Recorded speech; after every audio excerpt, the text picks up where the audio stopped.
I got pregnant with my daughter Emma at 18. I lived at home and was going to college and working. When I got pregnant, my parents kicked me out and I had to move in with my ex. I dropped out of school and quit my job to take care of Emma because my ex told me he would support me. When I was 22, he was 24, he graduated law school. He told me I had to move out because he wanted to find a wife. My parents had forgiven me, so I moved in with them. We didn't have a court order, but we split custody pretty much 25//75 with me having more time. When Emma was 6, he married his now wife. She couldn't have any more kids and wanted Emma and her daughter to be sisters. Over the next 3 years, Emma spent less and less time with me. She'd throw a fit if I tried to pick her up. They gave her things I couldn't. When she was 8, she told me she hated me.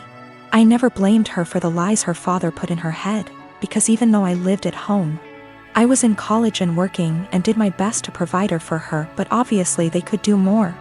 They took me to court when she was 10 and surprise, the lawyer and his doctor wife with their $1 million home beat me in court. They painted me out to be this horrible parent and Emma backed them up. They got primary custody and I got visitation. But Emma refused to see me. I gave her money and gifts. But she didn't want me in her life. When I was 30, I met my husband. He is the most amazing man I have ever met. He's seen me struggle with this and been very supportive. He has a daughter Emma's age and a son who is 5 years younger. They lost their mom and were very welcoming and loving. They treated me like their mom. Emma made zero efforts to get to know my husband and stepkids. Emma and stepdaughter just graduated high school this past May. And my parents also recently passed and gave me their estate since I am an only child. I have decided to pay for my stepdaughter's entire college tuition and buy her a car, pay for an apartment. Emma contacted me a week ago and told me she missed me and wanted to see me. This shocked me, seeing as we haven't talked in a year. We met up and she told me she heard my parents died and asked if she could have some money to pay for college.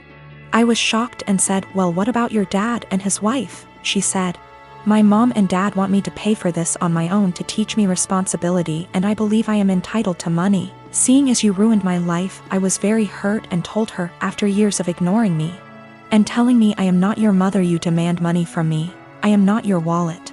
My husband is telling me what I did was right, but my ex is telling me I'm a piece of shit and I owe this to her. My stepdaughter feels bad and offered her college money because my daughter and her friends have been harassing her. I said, "Absolutely not, that is your money." I am 22, female, and I work full-time at a local steakhouse-style restaurant. There's a policy with the employees regarding free food based on the length of your shift, and the other day I was working a double, which meant I got 2 free meals, one at the end of my first shift and one at the end of my second. There are a few things we as employees can't pick for our free meals due to costs, but we still have access to nearly the entire menu.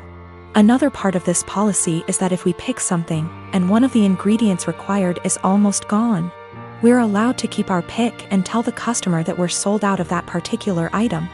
This applies to all sides, salads, soups, etc.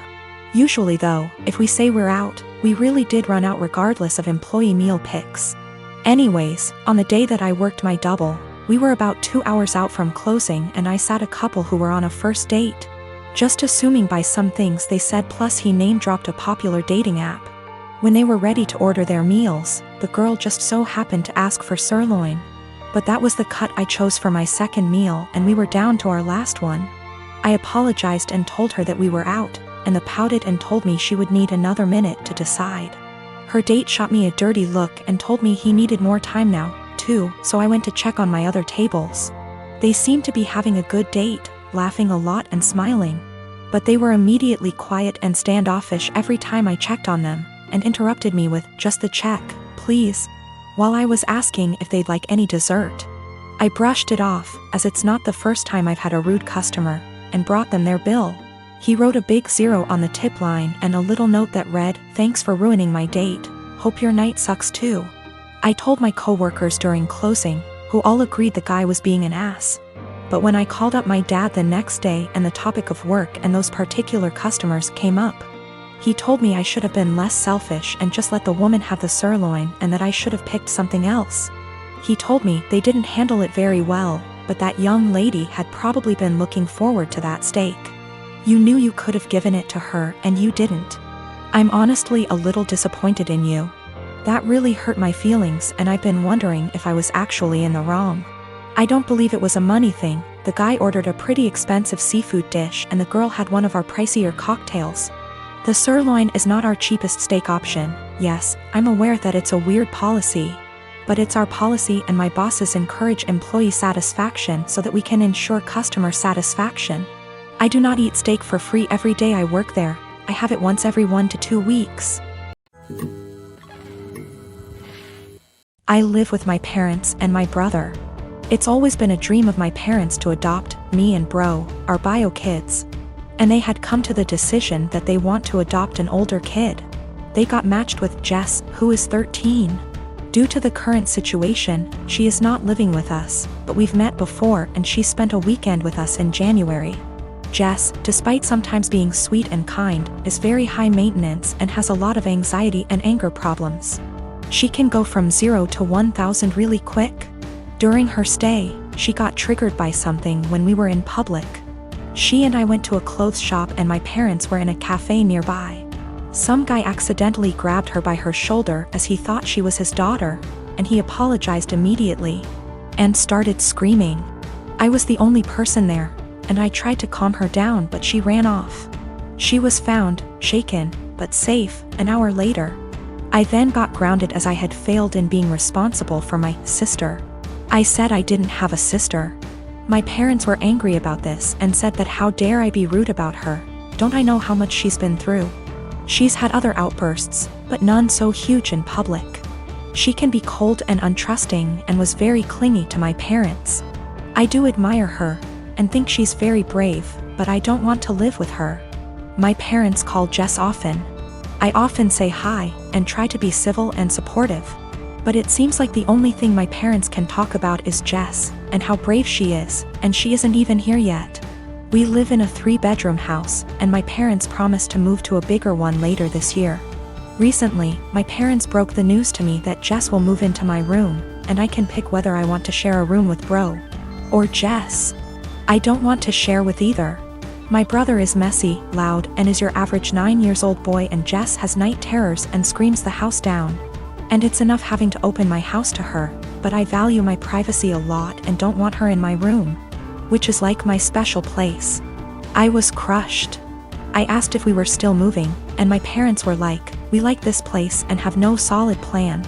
I freaked out and was like, "You guys are forgetting you have another daughter and are too excited about the shiny new one to remember that the one you have has feelings and boundaries, and if you're changing everything I've ever known, at least I deserve to be listened to. If this is how life's going to be, I don't want to have a sister." Good to note, my room is big enough to have a wall put in, and my parents considered it a few years back. I would be happy with that. They refuse, even though we can easily afford it, because it is too much effort. My parents are offended that I'm not being welcoming towards my sister. And I'm offended that the life I knew is going to be turned upside down, and I'm not going to have the thing I value most, my privacy. I am 15 years old, just celebrated my birthday. My family doesn't have a lot of money, so I didn't expect much. Mom cooked my favorite dinner, and we all had ice cream for dessert. I also got a birthday card with $25. It was a nice day. My boyfriend, 15 years, was invited to the birthday dinner but couldn't make it because he had to work. He felt really bad but promised to make up for it the next day. Even though he works, all of his paycheck goes to his parents to help support his big, 5 siblings, family. He has always been great about finding fun, interesting, creative things for us to do that are free, cheap. It inspired me to up my game and help find fun, cheap activities for us, but I'll admit that he's still so much better at it. So, while I absolutely was not expecting a gift, I was definitely looking forward to whatever he imagined up for our day. There's a bakery I love, but it's over an hour away from where we live. The desserts are delicious, but expensive. I often talk about this one cupcake I love from that bakery, but I can only enjoy it when I'm in the city and can afford it. He doesn't have a car, so he had to take a train, then walk, then take a train back to get me my favorite cupcake for my birthday. He also planned a historic walk of our town, with a bunch of obscure history he'd researched that I didn't know about. It was awesome. I asked to go home to put the cupcake in the fridge while we walked so it would be nice and fresh for me later. We went on a nice long historic walk and it was a great day. Not gonna lie. When I got home my mouth was already salivating thinking about that cupcake.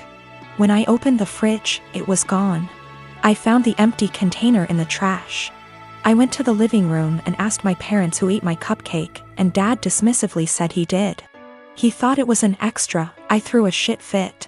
I said it was my birthday cupcake and he was an asshole for eating it. He said if my BF really cared about me he would have bought me more than one, and that they gave me $25. So go buy more if it's really that important. He doesn't think he did anything wrong and is calling me an entitled brat for being upset. I think my BF went above and beyond to get me that